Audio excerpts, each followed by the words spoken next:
Doctor কামিনীর video করে সব রহস্য ফাঁস করে দিল অভি আর শ্রাবণ। সম্পূর্ণ জানতে ভিডিওটিতে একটি লাইক করে প্রথম থেকেই দেখতে থাকো। হ্যালো বন্ধুরা, টলিউড স্টুডিও পাড়া চ্যানেলে তোমাদেরকে স্বাগত। গল্পের শুরুতেই দেখা যায় যে শ্রাবণকে অপমান করার জন্য ড্রিঙ্ক সার্ভ করে দিতে বলে মৃত্তিকা আর অনুষ্কা।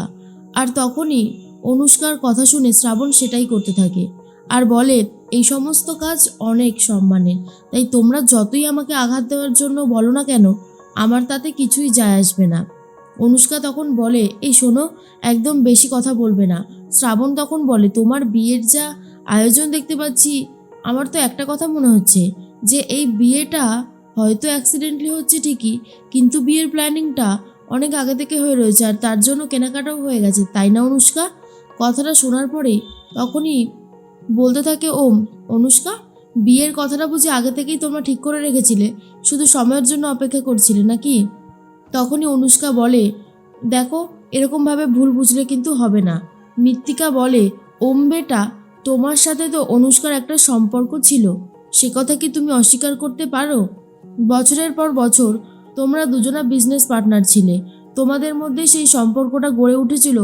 অনুষ্কার বাবা মাও সেটা লক্ষ্য করেছে, ইনফ্যাক্ট আমিও সেটা লক্ষ্য করেছি। একদিন তো তোমার সাথে ওর বিয়ে হতো, এটা তো প্ল্যান করেই রেখেছিল, তাই কেনাকাটাও সেভাবেই করেছিল। এবার আশা করি ক্লিয়ার হয়েছে, তাই তো? অনুষ্কা তখন বলে, শোনো শ্রাবণ, তোমাকে ঠিক যতটুকু করতে বলবো তুমি ঠিক ততটুকুই করবে, এর বেশি তোমাকে করতে হবে না, কথাটা মনে রেখো। তুমি পারবে ওমকে সুইজারল্যান্ডে হানিমুনে নিয়ে যেতে, ওমকে এত দামি দামি গিফট দিতে পারবে? কিচ্ছু পারবে না তুমি, তোমার সেই ক্ষমতাই নেই। একজন বার সিঙ্গার আবার কত টাকা ইনকাম করতে পারে, হ্যাঁ? আর তখনই শ্রাবণ বলে, ঠিকই বলেছ অনুষ্কা, আমার এত সামর্থ্য কোথায়? আমি মিস্টার ঘোষকে না পারবো সুইজারল্যান্ডে হানিমুনে নিয়ে যেতে, না পারবো ওনাকে বড় বড় গিফট দিতে, কিন্তু এই কয়দিনে মিডিয়া যেভাবে মিস্টার ঘোষের ক্যারেক্টার নিয়ে কাটাছেড়া করেছে, আমি ততটাও করতে পারবো না। আজকে সবই তো তোমার জন্যই হয়েছে, তাই না? মিস্টার ঘোষের বদনামটা কিন্তু শুধুমাত্র তোমার জন্যই হয়েছে, এই কথাটা মনে রেখো। এরপরেই ওম অনুষ্কার সামনে হানিমুনের টিকিটগুলো ছিঁড়ে ফেলে দেয় আর বলে, শোনো অনুষ্কা, বিয়ের প্ল্যানিংটা আগে থেকেই করেছো, আর এই বিয়েটা আমাকে বাধ্য করেই করতে হচ্ছে তোমাকে, না হলে এই বিয়েটা করার কোনো ইচ্ছে আমার ছিল না।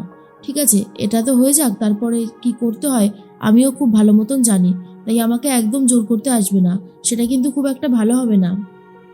অনুষ্কা বলে, দেখো, বিয়েটা জোর করেই করো বা নিজের পিঠ বাঁচাতেই করো, এই বিয়েটা যখন হচ্ছে, এই বিয়ের প্রত্যেকটা রিচুয়ালসে তোমায় আমায় সাথ দিতেই হবে। আমি কিচ্ছু জানি না, না হলে কিন্তু আমি অন্য স্টেপ নেব, এই আমি বলে দিলাম। এবারে এসো, তুমি আর আমি নাচ করব। আর তখন ওম বলে, বেশ তো। আর শ্রাবণ, তুমি না হয় একটা গান করো, আমরা দুজনে মিলে একটা নাচ করতে থাকি। এরপরেই মেহেন্দি উৎসব শুরু হয়ে গেছে আর শ্রাবণ খুব সুন্দর একটা গান করতে থাকে, আর সেই সময় সবার হাতেই মোটামুটি মেহেন্দি হচ্ছে। আর অনুষ্কার পাশে বসে রয়েছে ওম। ওম মনে মনে বলে, দেখো শ্রাবণ, কেমন লাগে, তোমাকে দিয়ে এই বিয়ের সমস্ত অনুষ্ঠানে সামিল করাবোই, দেখো না কি হয়। এর মধ্যেই অভি চলে এসেছে। অভি শ্রাবণকে ইশারা দেয়, সাইডে চলো, কথা আছে। শ্রাবণ বলে, একটু দাঁড়াও, আসছি। সবটাই চোখে চোখে কথা হয় আর সেটা ওম দেখে নেয়, বুঝতে পারে শ্রাবণ আর অভির মধ্যে কিছু একটা চলছে। এর মধ্যেই তখন সবার হাতেই মোটামুটি মেহেন্দি হয়ে গেছে, শ্রাবণের হাতে এরপর মেহেন্দি হচ্ছে। আর মৃত্তিকা বলে, উফ অনুষ্কা বেবি, তোমার হাতের মেহেন্দিটা জাস্ট ফুটে উঠছে, দেখবে আরও বেশি ভালো লাগবে কয়েক ঘন্টা পর।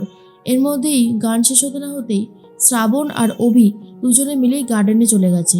আর তখনই অভি বলে, তুমি আমাকে একটা কাজ দিয়েছো আর আমি সেই কাজটা করব না, হতে পারে বলো তো শ্রাবণ? আমি সব কাজ ঠিকভাবে করেছি, তুমি আর চিন্তা করো না। শ্রাবণ তখন বলে, তাহলে কাজটা হয়ে গেছে, তাই তো? অভি বলে, অবশ্যই, যেখানে আমার ফিউচার, না মানে আমাদের ফিউচার রয়েছে, সেখানে তো আমাকে কাজটা করতেই হবে। দেখো, এই হচ্ছে ডক্টর কামিনী বেরার, এই যে এটা হচ্ছে কামিনী নিকেতন, এখানেই উনি সমস্ত চিকিৎসাগুলো করে। তবে এনার একটা অতীত আছে, ইনি দিল্লিতে কোনো একটা কাজে, ভুলভাল কাজে জড়িয়ে পড়েছিল, আর তারপরেই ওনার বিরুদ্ধে পুলিশি মামলাও হয়েছিল কোনো। ওখান থেকে চলে এসে এখানে এসে সব কিছু শুরু করে, কারণ তার হাজব্যান্ড খুব পাওয়ারফুল একজন মানুষ, তার পাওয়ারকে কাজে লাগিয়ে, তার টাকাকে কাজে লাগিয়ে এখানে এই কামিনী নিকেতন গড়ে তুলেছে আর এখানেই চিকিৎসাগুলো করে। আশা করি বুঝতে পেরেছো। শ্রাবণ বলে, আচ্ছা, এটা শহর থেকে অনেকটাই দূরে, তাই তো? তখনই অভি বলে, হ্যাঁ, এটাই আমি বুঝতে পারলাম না, যে শহর থেকে এত দূরে এই খোলাটার মানেটা কি, আমি তো বুঝতে পারছি না। শ্রাবণ বলে, এটা বুঝতে পারলে না? আসলে ও টাউনের দিকে আসতে চাইছে না, ও একটু দূরে গিয়ে এই কামিনী নিকেতনটা খুলেছে যাতে পুলিশি মামলায় আবার না জড়িয়ে পড়তে হয়। আশা করি তুমি বুঝতে পেরেছো। এরপর অভি বলে, হ্যাঁ এবারে তো আমার কাছে সবটাই ক্লিয়ার। আর তারপর ভিডিওটা দেখায় যেখানে একজন মহিলা খুব প্রোটেস্ট করছে আর বলে, আপনাকে আমি পুলিশে দেব, আপনি আমার স্বামীর কথা শুনে কেন এমনটা করেছেন।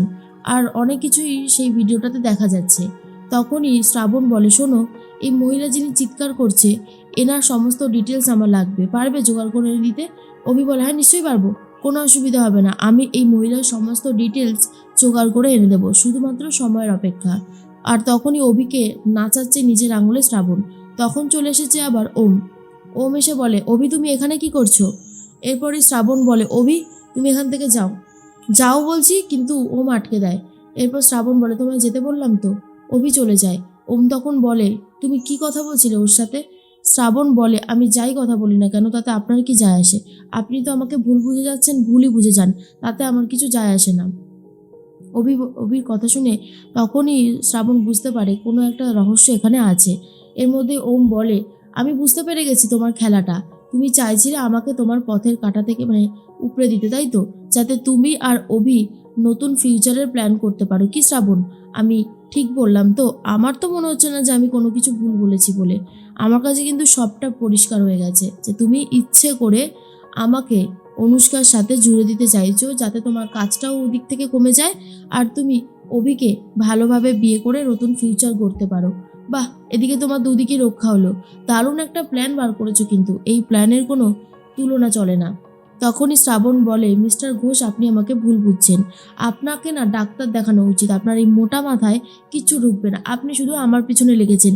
এই যে আমার পিছনে জাসুসিগিরি না করে অনুষ্কার পেছনে যদি করতেন, অনুষ্কার মা বাবার পিছনে যদি করতেন, তাহলে আজকে আপনাকে এই বিয়ের ড্রেস পরে আমাকে দেখতে হতো না। কিন্তু আপনি তো সেটা করবেন না, আপনি খুঁজে খুঁজে শুধু আমার কাছেই আসবেন আর আমাকে উচিত শিক্ষা দিতে চাইবেন। কিন্তু আমি এটাই বুঝতে পারি না আমি কি দোষ করলাম। ওম তখন বলে, তুমি কি দোষ করেছো তুমি বুঝতে পারছো না? তুমি কেন অভির সাথে কথা বলছিলে? আর কি এমন বলছিলে, কি এমন দরকার আছে তোমার অভির সাথে? তখনই শ্রাবণ বলে, অভির সাথে আমার দরকার যাই নিয়ে থাকুক না কেন সেটা নিয়ে আমি তোমাকে কিছু বলতে চাই না, আর বলবো না, আমার কাজ আমি নিজেই করে যাব। আর একটা কথা শুনে রাখুন মিস্টার ঘোষ, এরপর যখন সত্যিটা জানতে পারবেন তখন হাজারভাবেও যদি আমার পায়ে ধরে ক্ষমা চান, আমাকে মানাতে চান, পারবেন না। কারণ আমি আর আপনার কোনো কথা সেদিন শুনবো না। প্রত্যেকটা অপমানের জবাব আমি তখন দেব। আপনি আমাকে অপমান করেই চলেছেন, অনেক সহ্য করেছি, আর আমি সহ্য করতে পারবো না। কথাটা শোনার পরেই ওম বুঝতে পারে তাহলে কি শ্রাবণ আমাকে বাঁচানোর জন্য চেষ্টা করে যাচ্ছে, এমনটাই হয়তো হয়েছে।